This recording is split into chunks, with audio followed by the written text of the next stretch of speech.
If you haven't already, I ask you guys to check out the Street Humans Kickstarter, my own action figure line. We have 2 figures available now, and hopefully we have more if we hit those stretch goals. Link is in the description below. Hey, what's up you guys? ShartimusPrime here with a shot voice and a shot microphone at New York Comic Con 2023.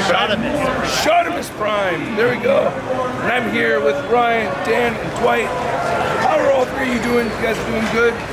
Yeah, you guys got your no. He's not doing good at all. Awesome. It's a good show, man. Oh, okay. It's been a great show. This usually means no. Yeah. Oh no, I was looking over to the boys to see how they're doing. Oh, you know.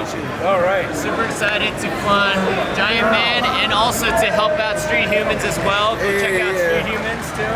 Yeah, thank you, Dan. But yeah, you guys have the HasLab over here.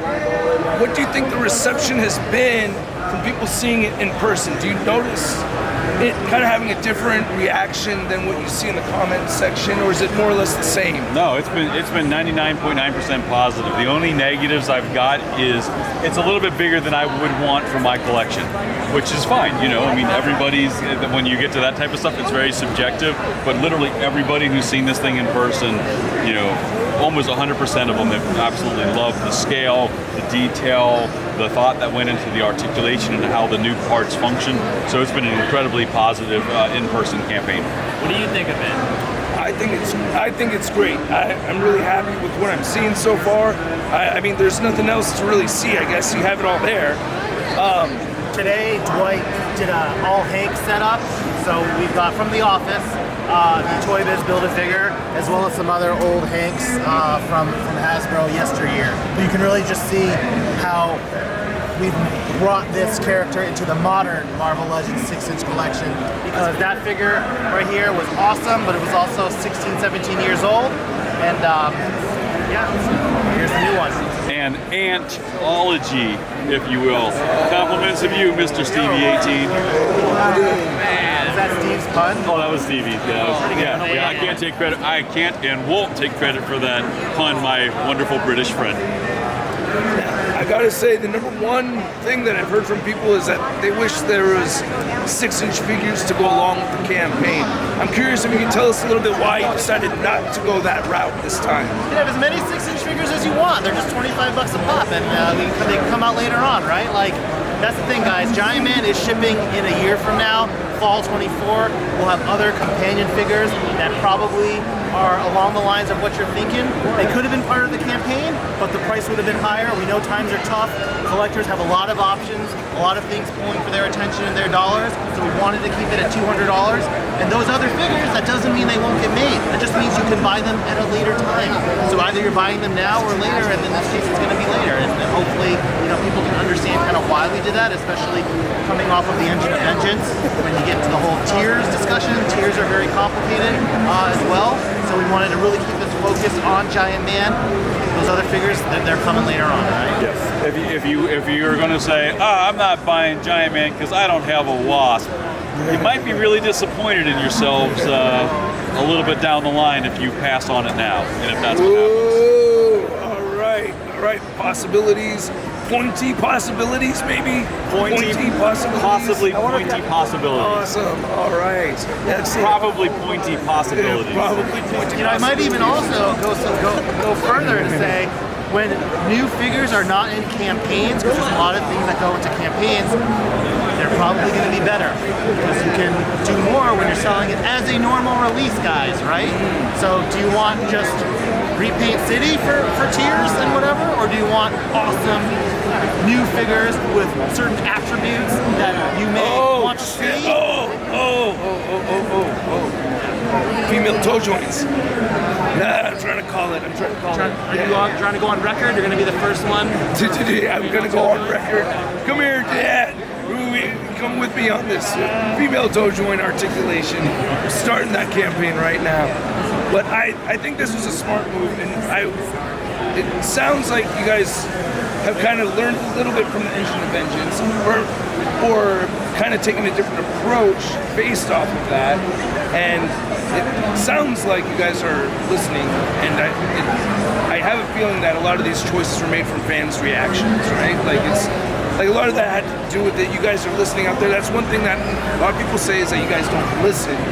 to me, just for you saying, all honesty, it looks like you're listening, just based off of how you're presenting the offering, slimmed down. Yeah, I mean, I don't know if it's a moral victory, but like, whether you back Giant Man or not, whether you agree with the things we're saying or not, I think it is pretty apparent that we didn't just run back the same playbook as last year, right?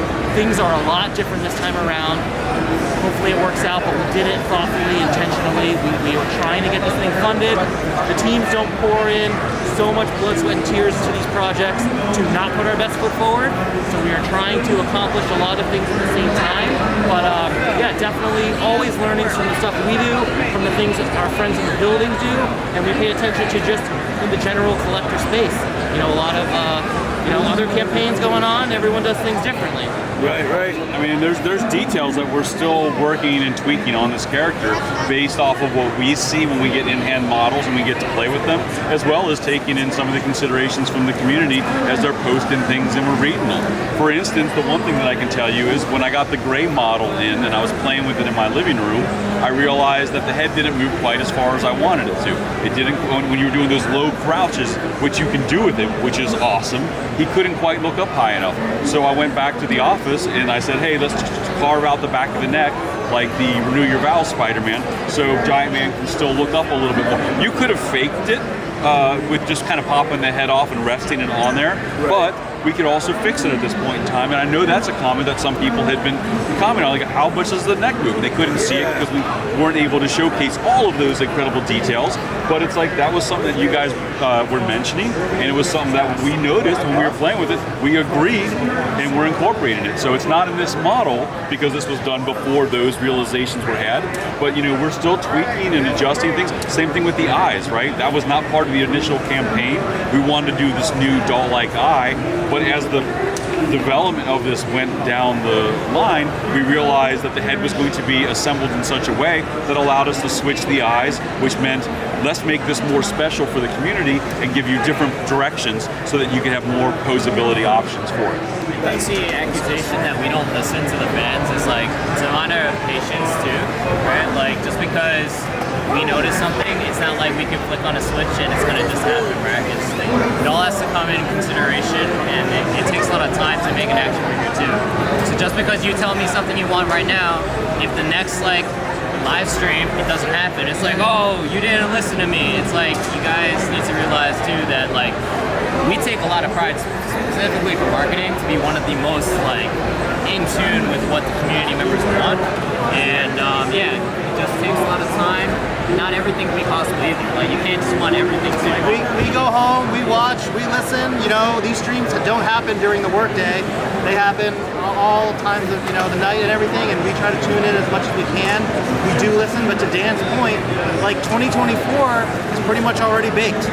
So we're starting to work on 2025, and all the things we're continuously hearing, we're trying to put them into motion as soon as we can, which at this point is like spring 25, right? Like the end of 23. That's just how the timing works. You're learning about action figure production timelines, so you know too. Right. One last question. Can you tell us a little bit more in detail how the eye swapping feature works? Yeah. Because that's one thing that a lot of people have been wanting to see. Let me show you then. It's not the perfect way to do it, but give me a second. This is how the heads pull out of the case. So this is part one of it. So people are like, oh, how's it disassemble? It's a real easy. The head and the face just pop right out, and you can see how easily it just snaps right back in without any tension or pressure on the mask. Just that easy to swap the head, okay? So that's the head swap. And then the eyes, this is the shape of the head, okay? It's kind of this weird geometric skull because that was the best shape for ease of removal. But you can see the parting line across the side of the head. When you pop this out, that faceplate can be pulled straight off, and then from behind the face is the key for the eyes. You can pull that eye out, swap a different set of eyes in, put the face back in, slide it into the skull, switch whatever antenna color you prefer, and you're ready to go. So it's like a rectangular plate inside there, right? Yes. Like Yeah. The back of that face is flat, and it's got like the eye has a shape to it, which is yet to be finalized. But you'll just be able to pull it right out, put a different set of eyes in, slap it back together, and you're ready to go. Awesome. Hey, thank you guys so much. I really appreciate you taking the time. I was a little bit late, technical difficulties, so we're working around a lot of weird stuff, but I really appreciate the time and taking a closer look at this. It's gonna get back, and I'm excited for it, man. I can't wait to get mine. Thanks, Russ. Yeah. October 23rd. Yeah, New York Comic Con 2023. Free humans. Yeah.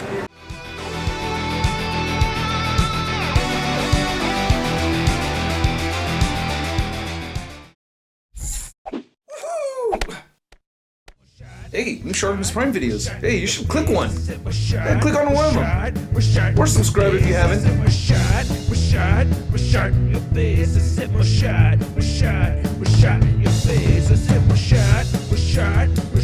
Your face.